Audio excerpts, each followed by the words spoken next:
Assalamualaikum warahmatullahi wabarakatuh. Alhamdulillahi rabbil alamin. Wa ashhadu an la ilaha illallah wahdahu la syarika lah waliyus salihin. Wa ashhadu anna sayyidana wa nabiyyana Muhammadan abdullahi wa rasuluh sadiqul amin. Allahumma salli wa sallim wa barik ala sayyidina Muhammad wa ala ali sayyidina Muhammad. Pemirsa yang dimuliakan Allah Subhanahu wa taala, ibadah taubat sangat dianjurkan oleh Al-Quran dan bersabda Nabi Muhammad sallallahu alaihi wasallam. Banyak berintah-berintah Islam di dalam Al-Quran maupun di dalam hadis memerintahkan kita untuk selalu bertaubat. Nabi Muhammad sallallahu alaihi wasallam yang beliau bersih dari dosa maksiat, bahkan maksum, mulia dunia akhirat, sangat disayangi dan dicintai Allah, tapi beliau setiap hari beristighfar 100 kali. Sampai kata Abdullah bin Umar radhiyallahu anhuma, saya suka mendengar Rasulullah SAW di dalam satu majlis selalu berkata, Rabbighfirli wa tub alai innaka antat tawwabur rahim. Di riwayat Rabbighfirli wa tub alai innaka antat tawwabul ghafur. Ini Nabi Muhammad sallallahu alaihi wasallam selalu bertaubat, selalu beristighfar. Bahkan Nabi Muhammad SAW sendiri pernah bersabda di hadis yang sahih, Astaghfirullah wa atubu ilaih fa inni astaghfirullah wa atubu ilaih fil yawm 100 marrah. Rasulullah SAW memerintahkan kita selalu bertaubat dan beristighfar.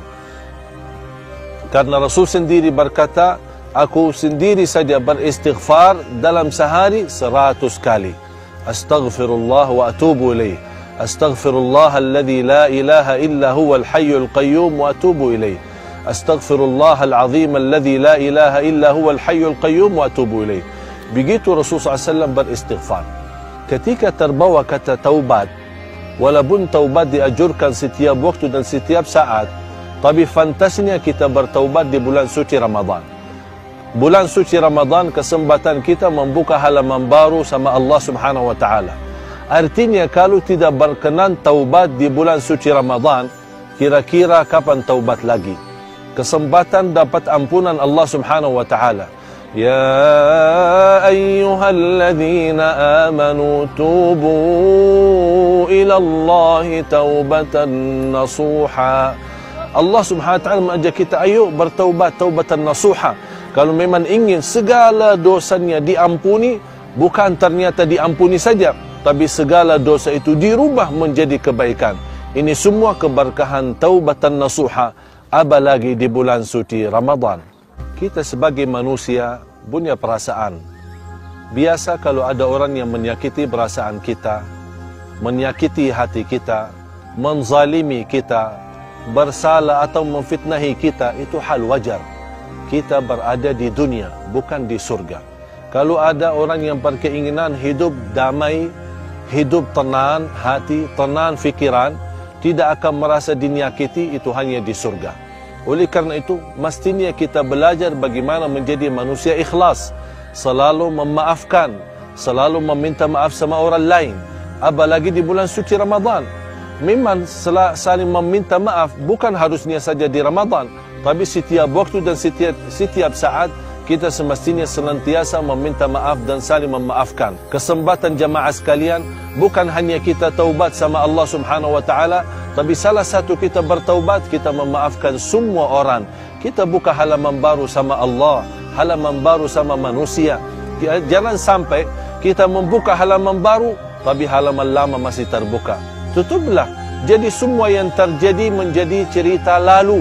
Jangan sampai terbawa sampai kita meninggal dunia.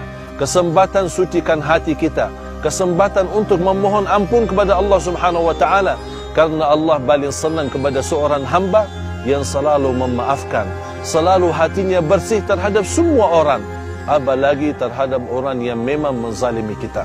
Bukan karena kita lemah tidak bisa melawan, tapi kita diajarkan tidak mau melawan, bahkan kita selalu menolak dengan kebaikan.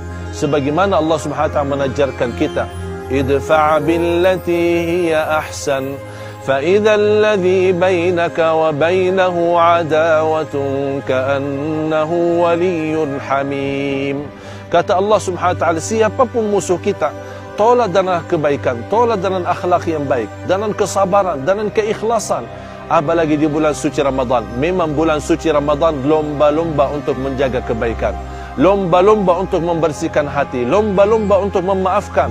Karena bulan Ramadan bulan yang suci, kita mendapatkan juga hati yang suci, jiwa yang suci, dan insya Allah menjadi orang yang diterima di dunia dan di akhirat. Jamaah sekalian yang dimuliakan Allah Subhanahu wa taala, apakah anda telah berbuat kebaikan hari ini? Segera, kesempatan ini sangat singkat, kesempatan ini sangat cepat. Umur kita pun lebih dekat mati daripada menunggu besok. Oleh karena itu, terus berjuang kebaikan karena Allah Subhanahu wa taala.